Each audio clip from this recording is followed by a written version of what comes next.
Hi guys, this is Pestily and welcome to an Escape from Tarkov video. Alright, today what we're going to cover is exactly what the most efficient way it is to play after the wipe happens. So I'm going to cover a few things being my opinion on hatcheting, going through the task and traders, skill leveling, items, and which keys to focus on. So let's kick it off. First, if you've got Escape from Tarkov and you had it from before Christmas, you should be able to log into your account, and what you'll see here is you can get the additional in-game equipment. We're unsure if this is going to stick around after the wipe, but if it does, once you log into your account, set up your name, etc., you should be able to log into your actual website for Escape from Tarkov in your profile, and then scroll down and you'll get that. You'll click that button. That will give you an in-game message, and that message will have an eye case, a key bar, an AKN, and a M4. So that's definitely something you should pay attention to if it's still available. We're all unsure at the moment if it's going to be there. So moving on to our next topic, hatcheting. No, none, zero, nil, niet, tidak, nine. None. Do not hatchet at all. Alright, I'm going to go into explain this more later, but effectively, going in with a basic setup like an AKS or a pistol gives you such a bigger advantage of surviving.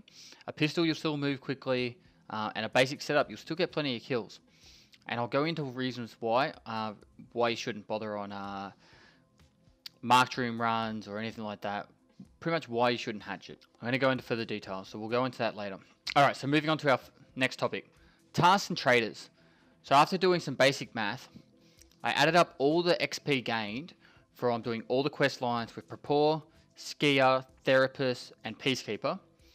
And if you complete every single task that's currently in the game right now, you'll get 560,000 XP, which if you didn't do anything else besides finish each task, that would get you between level 27 and 30. So just doing your task will get you between level 27 and 30, then all your other stuff combined, you'll actually get to level 35, which will unlock all the stuff, for example, with Therapist.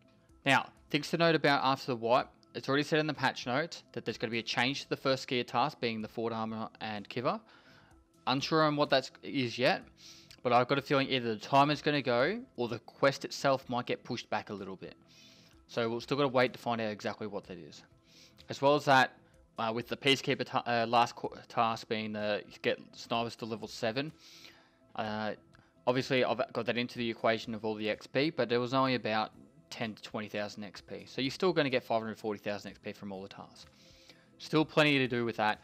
And in doing the task itself, you're actually going to get other items that will be helpful in playing the game in itself. So right from the get-go, the first thing you should be doing is going into customs with the Propane task selected and focusing on getting the Propane task done and just moving through them all. Now I understand you're going to lose some rep with other traders. I normally just don't bother about this, and I just keep punching through all the tasks as quickly as I can. By the time you'll get through a few more tasks, you'll already have those traders back up to enough reputation anyway. So it's better just to keep powering through and getting this done. So moving on to our next topic, skill leveling. A lot of people like to level their strength straight off the bat and other skills. Personally, I didn't bother about it for the whole last wipe. On the next one, it's going to be something new for me to do, and I'm actually going to put a little bit more focus onto skill leveling. The main ones being endurance and strength, as they give you the biggest advantages in the game, as well as recoil control is easy to level. So what I'm probably going to do with that one is I'm going to shoot off all my rounds at the end of each run, and it will just be a little cheeky way on the side to level up my recoil control. But effectively, you'll level up most of your skills by just playing the game in general. There's going to be some major changes to strength and endurance by the sounds of it. They already doubled the time it took to level strength in the past on the last wipe. So I'm unsure what the next change will be, but that's going to be involved in the next wipe too.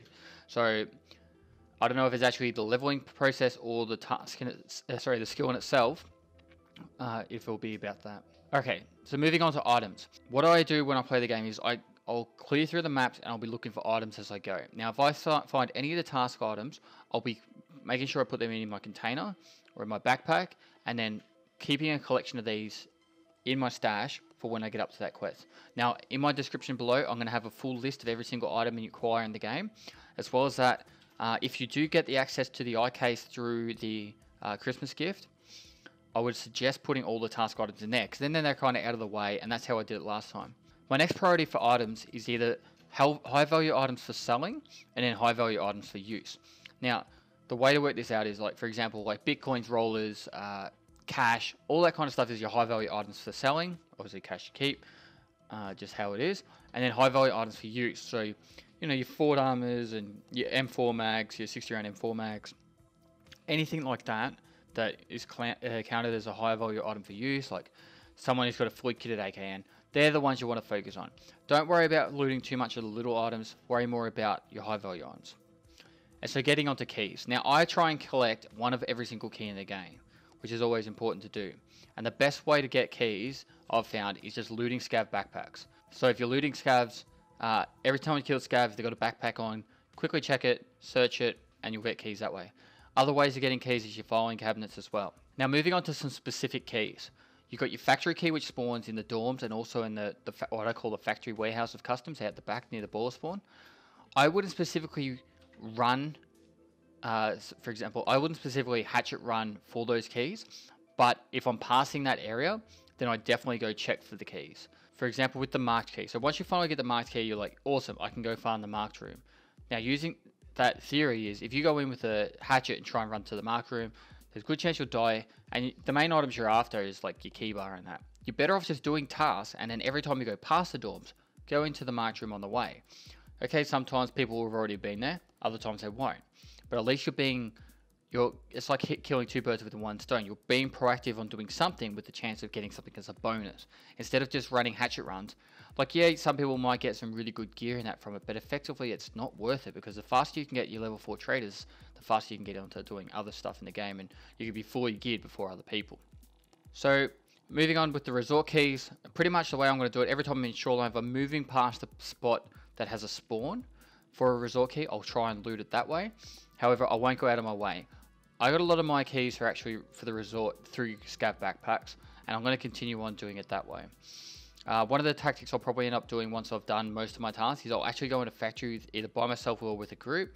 We'll kill off all the PMCs, and then we'll just farm all the rest of the scavs for the raid, and then loot all the backpacks, get out and do it again, and just keep running a few factories over. It's a good way of getting a little bit of XP and gear. You can farm the safes and other spawns for your task items, as well as that you can loot the scavs for task items and keys, which seems to work really well, particularly getting marked keys and factory keys. Now, there's also going to be a big hype about Interchange. My strategy for Interchange is I'm probably just going to continue on doing my tasks, as well as there might be new tasks for mechanic that will take me to Interchange. But initially, I'm going to try and get my levels up, get my traders unlocked, and I'm going to put away all my awesome gear that I find through the raids. I'll put it aside for them when I can go Interchange. I'll be fully geared so I can explore the map properly. This is each their own. There's going to be a lot of people swarming the map early, which I think is going to open up other maps. And once I get enough keys, particularly for trying to get more of a currency base behind me and gear behind me, I'll probably go back doing my shoreline cash run, which gets me between 600k to 1 million rubles. I'll chuck a link below for you to check that out. So guys, I hope this has been helpful. If you have any questions, or if you think I've missed something, hit them up in the comments below. If you like this video, give it a thumbs up, subscribe for future content, and I'm going to have plenty of guides coming out as soon as the wipe hits, to do with everything new added to the game, including weapons, tasks, map. So get excited about it. I know this wipe's been a bit frustrating for a lot of people. Don't lose the rage for this game. It's going to be an amazing time, and we're going to have a lot of fun playing it. So if you want to catch up for a few raids later on, jump into my Twitch or my Discord, and we'll be able to kick some ass together. And finally, thanks for watching.